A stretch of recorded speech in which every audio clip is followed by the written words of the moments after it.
सत्संग जीवन में बहुत आवश्यक है। कितने कितने लोगों ने किया।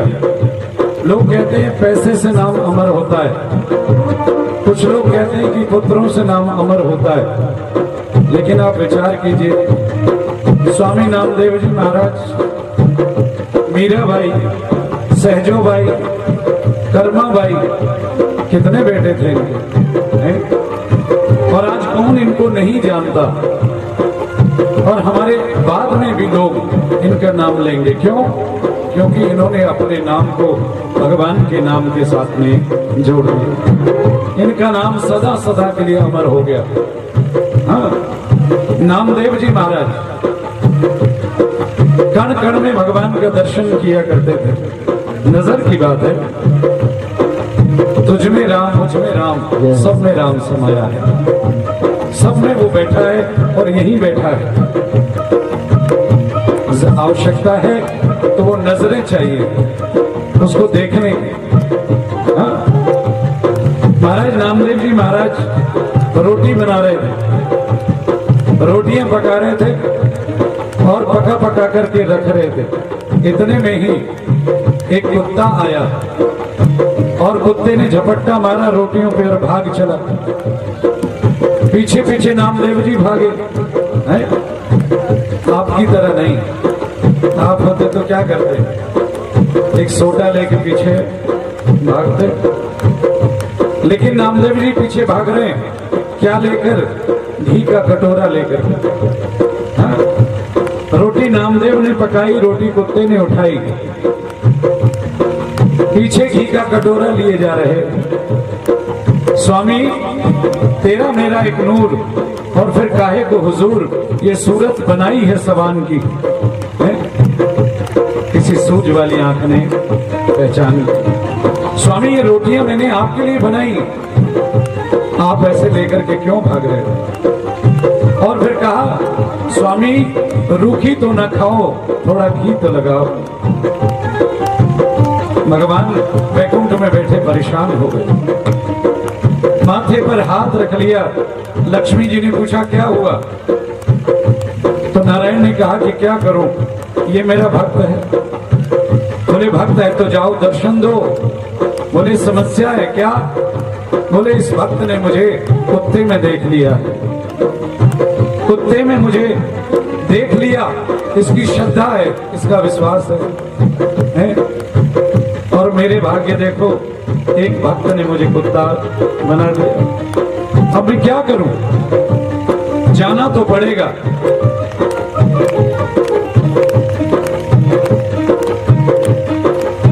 महाराज शिव भगवान ने कहा लक्ष्मी जाना तो पड़ेगा, अगर नहीं जाऊंगा तो मेरे भक्त की श्रद्धा को ठेस लगेगी।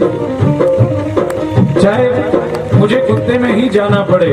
और शिव भगवान आए नामदेव के सामने और कुत्ते में से प्रकट हो गए और नामदेव के साथ बैठ करके रोटियां खाई। वो कहीं बाहर नहीं है, मिलेगा भी नहीं। हाँ? महाराज बाहर नहीं है, आपके भीतर बैठा है। दिल के आईने में है तस्वीर यार, दिल के आईने में है तस्वीर यार, दिखेगी कब? जब जरा गर्दन झुकाई कि देख लिया। ये अहंकार, ये जो हमारा बढ़ता चला जा रहा है, जिस दिन ये झुक जाएगा। हाँ? हम लोग 2.5 किलो की मुंडी तो हिलाते हैं, लेकिन मन हमारा झुकता नहीं है। इसलिए सत्संग जब जीवन में होगा तो ये अहंकार अपने आप मिटेगा और धीरे धीरे हम भगवान के नजदीक चले जाएंगे। जिसको जीवन में, जिसको जीवन में, जिसको जीवन में जिसको जीवन में मिला सत्संग है, जिसको जीवन में मिला सत्संग है, उसको हर घड़ी आनंद ही आनंद है, उसको हर घड़ी आनंद ही आनंद है। हाँ, उसको हर घड़ी आनंद ही आनंद है, उसको हर घड़ी आनंद ही आनंद है। हाँ, उसको हर घड़ी आनंद ही आनंद। जय जय श्री राधे, जय जय श्री राधे, जय जय। श्री राधे श्याम। सत्संग जीवन में होना बहुत आवश्यक है। हम लोग मॉडर्न हो गए, पढ़े लिखे हो गए, हम साइंस को मानते हैं, अच्छी बात है, लेकिन ये भौतिक जो साधन आप देख रहे हो कि हमने टेलीविजन बना लिया, हमने फला चीज बना ली और यहां तक पहुंच गए कि परमाणु बना लिया, यही साइंस नहीं है। इसके अलावा भी साइंस है, इसके अलावा भी साइंस है। अगर आप उसको जानना चाहें तब आपको पता चलेगा।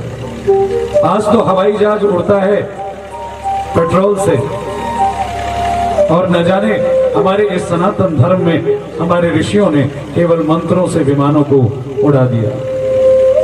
क्या साइंस नहीं है?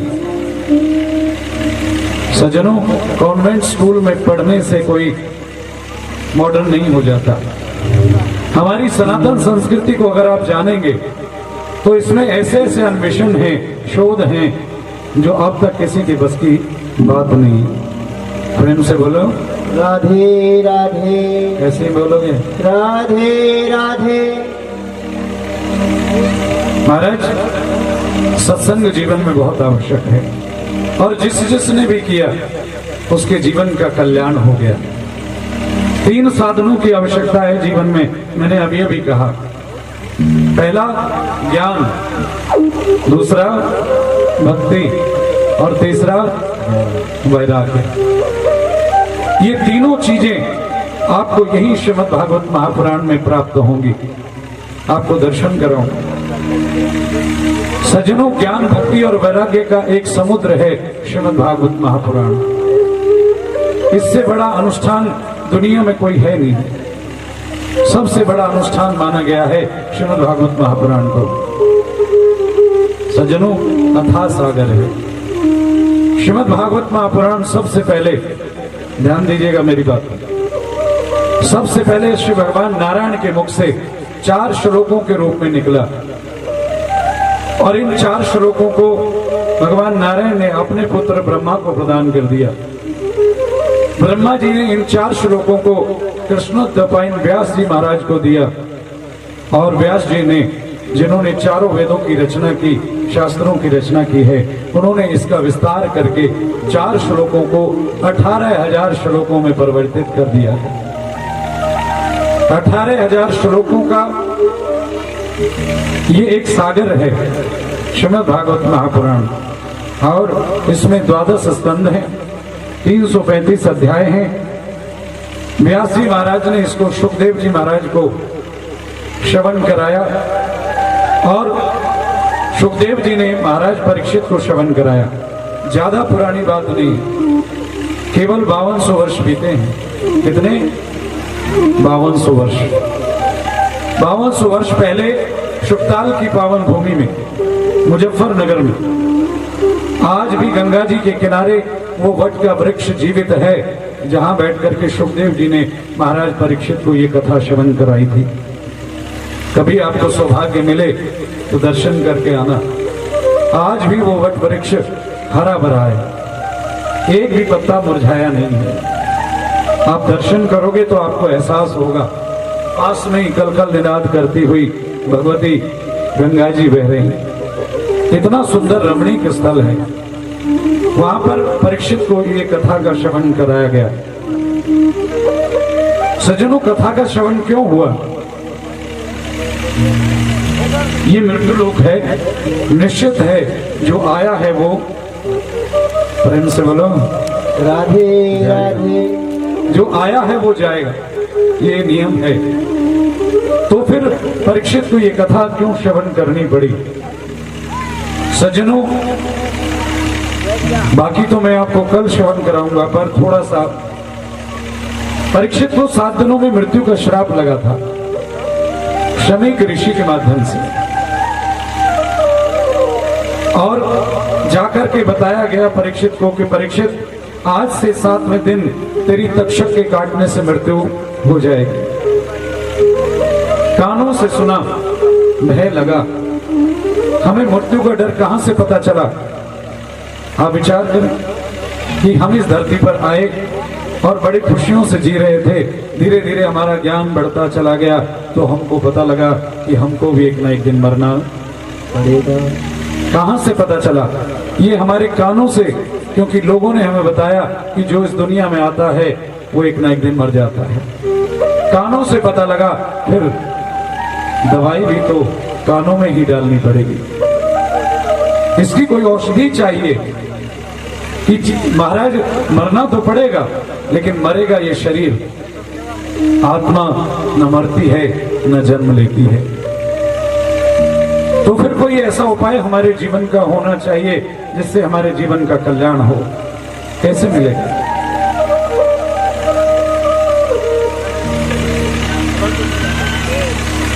धन्यवाद आपका। तुम सोच रहे होगे चाय आ गई महाराज जी के लिए और हमको मना कर रहे थे, तो जब तुम पियोगे तो मैं ना पीऊं? अब ऐसे देख रहे हो, चलो कोई बात नहीं, वैसे मैं पीता नहीं हूँ, हाँ बिना पिए चलता हूँ। प्रेम से बोलो राधे राधे। महाराज, कोई दवा ऐसी चाहिए जो हमारे इस मरने के डर को समाप्त कर दे, कुछ तो चाहिए। हर व्यक्ति डरा है और पूरा जीवन, कमाल की बात यह है कि डर डर के जीवन गुजार रहा है। एक ही चिंता है, कहीं मैं मर न जाऊं, कहीं मैं मर न जाऊं, कहीं मैं मर न जाऊं। अरे भैया, मृत्यु को कोई टाल सका है क्या? हाँ, ये तो आएगी, और हम इसी उपाय में लगे हैं कि कहीं मैं मर न जाऊं। कोई ऐसा उपाय हो? सज्जनों, मरना तो पड़ेगा, परंतु ये जो जन्म मरण का चक्कर है कि बार बार जन्म लेना, बार बार मर जाना, ये बहुत बड़ा कष्ट है। हमारे शास्त्रों में भी कहा गया, जन्म कष्टम जरा कष्टम, सबसे बड़ा है 2 कष्ट। पहला जन्म लेना, दूसरा बुढ़ापा। इनसे कैसे बचा जाए? कोई उपाय तो होना चाहिए। कलयुग में कोई ऐसा हमें दवाई मिले जिसको पी करके हमारा जीवन सार्थक हो जाए, है? तो महाराज ये बताया है कि कलयुग में श्रीमद् भागवत महापुराण के जैसी कोई औषधि बनी नहीं है। ये जीते जी जीव को भवसागर से पार करने का एक सरल उपाय है, साधारण नहीं है। थोड़ा देख लिया करो, प्लेन चल जाता है, आपको पता ही नहीं चलता। बोलिए बांके बिहारी लाल की जय। कोई उपाय होना चाहिए जो हमारे जीवन का कल्याण करे। मैं बार बार आपको सजग करता हूँ कि बालक थे, फिर बाप कहाए, और अब बूढ़े हो गए, अब भी हमारा जीवन संवर नहीं पा रहा, फिर भी वही तेरा और मेरा। कब हम अपने आप को समर्पित करेंगे उस परम पिता परमात्मा को? ये जीवन की हाय हाय कब तक चलेगी?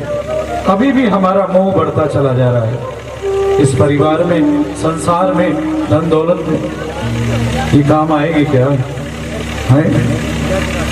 मैंने एक जगह शमशान घाट में लिखा देखा था, वहां लिखा था, मुझे यहाँ तक लाने वालों तुम्हारा बहुत बहुत धन्यवाद, पर इससे आगे का सफर मुझे खुद ही तय करना पड़ेगा, आप वापस जाएं। प्रेम से बोलो राधे राधे। जिस दिन सज धज के मौत की शहजादी आएगी, ना सोना काम आएगा ना चांदी काम आएगा। यही अपने जो आज हमसे प्रेम करते हैं, आज हमें अपना मानते हैं, एक समय आएगा यही कहेंगे, जल्दी ले जाओ, जल्दी ले जाओ, कहीं शमशान घाट बंद ना हो जाए, हैं? जल्दी करो। क्यों? अरे इतने वर्षों तक इनके साथ गुजारे, तो आज क्या रहने दो आज? नहीं नहीं महाराज नहीं। पत्नी से पूछो कि आज पति की लाश के साथ रहोगी, नहीं नहीं नहीं नहीं, अब नहीं रह सकती। क्यों? अब क्या हो गया? वही तो है? बोले नहीं महाराज, ये सच है दुनिया का, मैं आपको डरा नहीं रहा हूं, मैं आपको जगा रहा हूं। सज्जनों, वो समय आएगा और तब हम चाह करके भी कुछ नहीं कर पाएंगे। तब आप सोचो कि मैं ये कर लूं, वो कर लूं, नहीं हो पाएगा। इसलिए जितना समय बचा है, पहली बात तो हमारे पास कोई गारंटी नहीं है कि कल का समय हमारे पास है भी कि नहीं। Nobody can give the certificate, किसी के पास नहीं है। कोई कह सकता है? एक पल का पता नहीं है और हम वर्षों की गारंटी लिए बैठे है ना। तो जीवन में सत्संग होना बहुत जरूरी है, इसकी महत्वता को समझना बहुत जरूरी है। सत्संग से ये तीनों साधन आपको प्राप्त होते हैं जो मैंने आपको बताया, ज्ञान, भक्ति और वैराग्य। ज्ञान का अर्थ होता है जानना। जिस प्राण प्रिय प्रियतम के पास हमको जाना है, उसके बारे में हमें पता तो होना चाहिए, वो कैसा है, उसकी लीलाएं कैसी हैं, वो कहाँ रहता है और करता क्या है। ये तो हमें पता होना चाहिए, तभी तो हमारा कल्याण होगा। तो यहाँ पर ये बताया जाएगा 7 दिनों में कि वो कैसा है, कहाँ रहता है, क्या करता है और कैसे मिलता है। लेकिन हमें तो केवल और केवल सिर्फ भोजन से काम। कई लोग अभी भी ऐसे मिल जाएंगे जो शिकायत करेंगे कि हमें तो प्लेट ही नहीं मिली है, या फिर कहेंगे कि दाल ही दाल मिली, सब्जी तो मिली नहीं थी, या फिर कहेंगे कि रोटी जो थी थोड़ी मोटी थी है। ऐसे भी मिलेंगे आपको इन 7 दिनों में। अभी सुनते रहना। भैया ये कोई होटल था क्या है कि भैया आप पैसे देकर के शिकायत करोगे कि दाल नहीं मिली, कि ये नहीं मिला। प्रसाद अस्तु प्रसन्नता। प्रसाद का अर्थ होता है कि जीवन में प्रसन्नता आ जाए, वही प्रसाद है। ये वस्तुएं हैं जो आप खा रहे हो और भगवान ने आपको इतना दिया है कि आप इनको अपने घर में भी मंगा करके खा सकते हो। फिर इतनी मारा मारी क्यों है? हम भी इंतजार करते रहे 3 बजे तक, कोई तो आएगा रोटी लेके, कोई तो आएगा। और मुझे पटक के इतनी दूर दिया कि मैं वहां से उठ के थाली लेने भी नहीं आ सकता। हाँ? कि बढ़िया है दूर रहो खाने पीने से। प्रेम से बोलो राधे राधे। ऐसे ही बोलोगे राधे राधे। पर चलो हमें तो वहां भी आनंद है? कोई बात नहीं, क्या हुआ, आज नहीं तो कल। और संतों का तो काम यही है, कभी मुट्ठी भर चना, कभी घी घना। हाँ, चकाचक भी घुटता है। आएगा समय। क्या हो गया, कथा विश्राम हो गई क्या? मुझे बताया तक नहीं आपने, मैं तो रोक देता।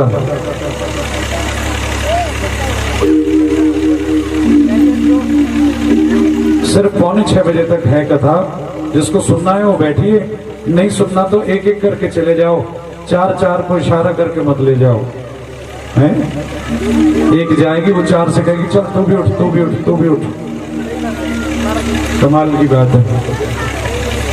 हाँ, चिंता मत करो, बहू आने वाली है तुम्हारे घरों में भी, फिर पता चलेगा। जय जय श्री राधे, जय जय श्री राधे, जय जय परमात्मा की कृपा है। जिन हरि कथा सुनी नहीं काना, ब्रह्म रंध्र अहिवास समाना।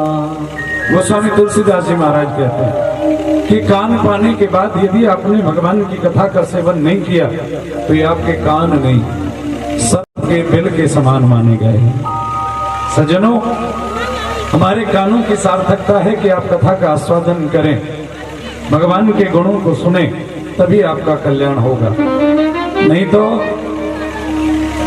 नहीं तो फिर वही होगा जो होता चला आ रहा। जैसे आए थे वैसे ही चले जाएंगे। हाथ पसारे आए थे, हाथ पसारे चले जाएंगे, है ना। इसलिए सत्संग कर लो। तो कबहू कियो ना भजनवा कैसे बीते, अरे कैसे बीतेगी भजन बिन कैसे बीतेगी ओ कैसे बीतेगी भजन बिन कैसे बीतेगी। थोड़ा कम करके हाँ देखिए तालियों के साथ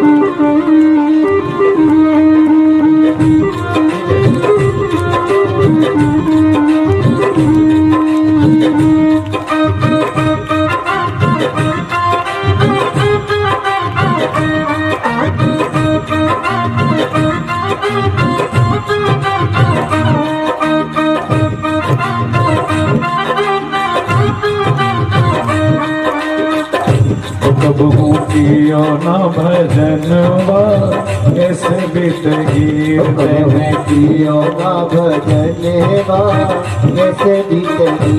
हाँ कैसे बीतेगी भजन बिन कैसे बीतेगी ओ कैसे बीतेगी भजन बिन कैसे बीतेगी। तेने कियो ना भजनवा कैसे बीतेगी मैंने कियो ना भजनवा कैसे बीतेगी।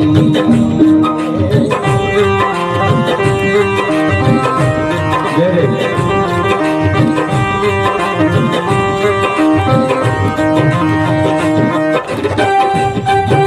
जय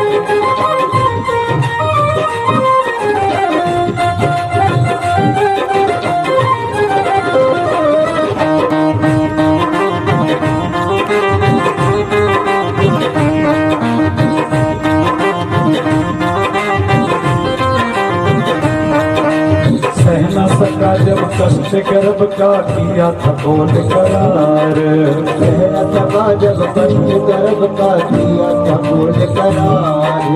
सह न सका जब कष्ट गर्भ का किया था बोल करार सहना सका जब कष्ट गर्भ का किया था बोल करार। माँ के गर्भ में जब जीव आया सजनों सबसे बड़ा कष्ट है पीड़ा होती है लेकिन कह नहीं सकता अंधी कोठरी में उल्टा लटका रहता है कष्ट होता है तो भगवान से प्रार्थना करता है जीव कि प्रभु अब की बार बाहर कर दो मैं आपका भजन करूंगा है? सह न सका जब कष्ट गर्भ का किया था बोल करार सहना सका जब कष्ट गर्भ का किया था बोल करार।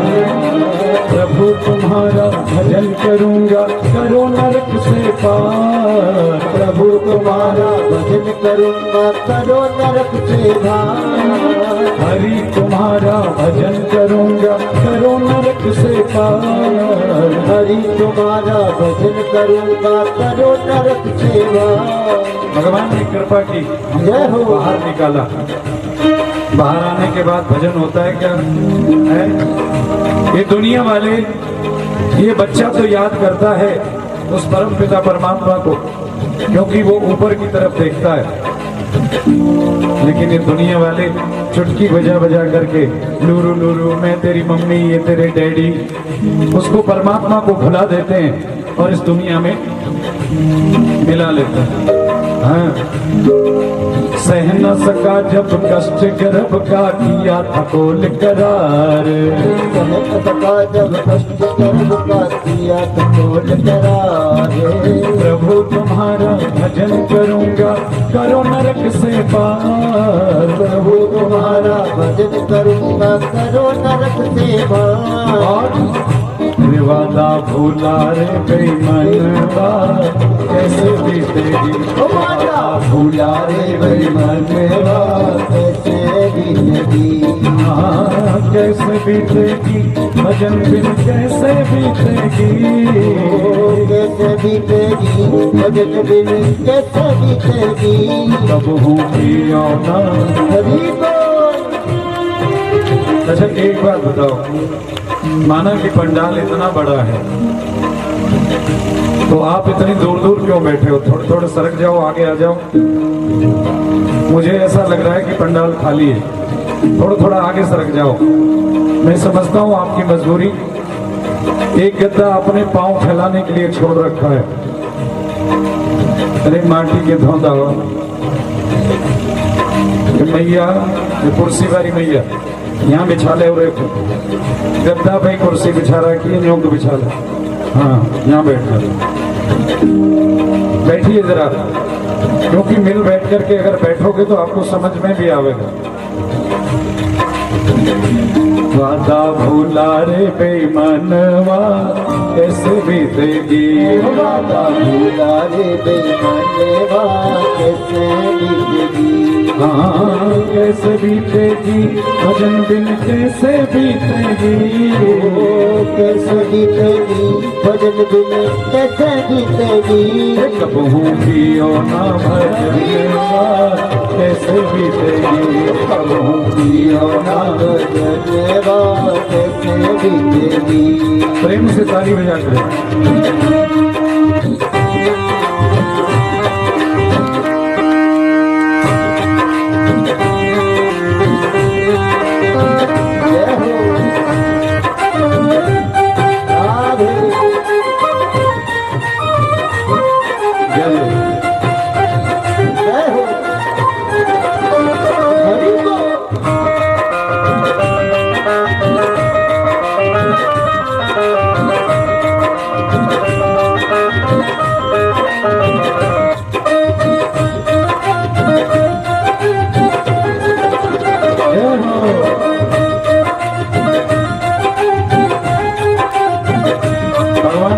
की जीव धरती पे आ गया, दुनिया वालों ने भुला दिया भगवान को। अब बालापन आया, अब भजन होगा क्या? बालापन हंस खेल गवायो आई मस्त जवानी, बालापन हंस खेल गवायो आई मस्त जवानी, अरे बालापन हंस खेल गवायो आई मस्त जवानी, बालापन हंस खेल गवायो आई मस्त जवानी, मात पिता ने करी सगाई दुल्हा बने गुमानी, मात पिता ने करी सगाई दुल्हा बने गुमानी, बन गयो हाथन में कंगनवा कैसे बीतेगी, बन गयो हाथन में कंगनवा कैसे बीतेगी, हाँ कैसे बीतेगी भजन बिन कैसे बीतेगी, ओ कैसे बीतेगी भजन बिन कैसे बीतेगी, कब हूँ पियो ना भजनवा कैसे बीतेगी, कब हूँ पियो ना भजनवा कैसे बीतेगी। बालापन खेत करके गंवा दिया, जवानी आ गई, जवानी में तो भजन का मतलब ही नहीं होता। माता पिता ने सगाई कर दी और फिर कंगना बंध गया, अब तो भजन का मतलब हाँ? और फिर धूमधाम से ब्याह रचायो पहन केसरी जामा, धूमधाम से ब्याह रचायो पहन केसरी जामा, अरे धूमधाम से ब्याह रचायो पहन केसरी जामा, धूमधाम से ब्याह रचायो पहन केसरी जामा, अरे दुल्हन लेकर घर में आयो खत्म भयो तेरो ड्रामा, दुल्हन लेके घर में आयो खत्म भयो तेरो ड्रामा, क्या हो गया? अब ये अपना भी नहीं रहा। हाँ? एक चेला गुरुजी के पास जाया करता था, हाँ? तो गुरुजी प्रसाद देते तो वो चेला वहीं पे खा लेता, लेकिन कुछ दिन बाद उसका विवाह हो गया। विवाह हो गया, गुरुजी को पता नहीं, गुरुजी ने प्रसाद दिया, उसने आधा खाया और आधा जो है बांध लिया। गुरुजी ने कहा चलो कोई बात नहीं, कोई बात होगी। फिर गुरुजी ने कुछ दिन बाद उसके बच्चे हो गए, गुरुजी ने फिर प्रसाद दिया तो उसने थोड़ा सा लिया, बाकी को बांध लिया। गुरुजी ने कहा ये चक्कर क्या है, तू बांध करके ले जाता, पहले तो खुद ही खाता था प्रसाद। बोले गुरुजी आपको नहीं मालूम, हाँ अब मुझे हिस्से करने पड़ते हैं। पहले तो इतना सारा खुद खाता था, लेकिन अब बट गया, वो अपने का भी नहीं रहा। हाँ? ऐसे ही होता है जीवन। हम सोचते हैं, परमात्मा से प्रार्थना करते हैं कि ठाकुर जी मेरा ब्याह करा दे, अभी तुमने 2 हाथों से सेवा करता हूँ, पत्नी आ जाएगी तो आपकी 4-4 हाथों से सेवा होगी। हैं, लेकिन भूल जाता है कि 4 हाथ ही नहीं हो जाएंगे, साथ में 4 पांव भी हो जाएंगे। और 4 पांव वाला क्या कहलाता है? 4 पांव वाला जानवर कहलाता है। हाँ, इंसान भी नहीं रहता फिर वो। हाँ,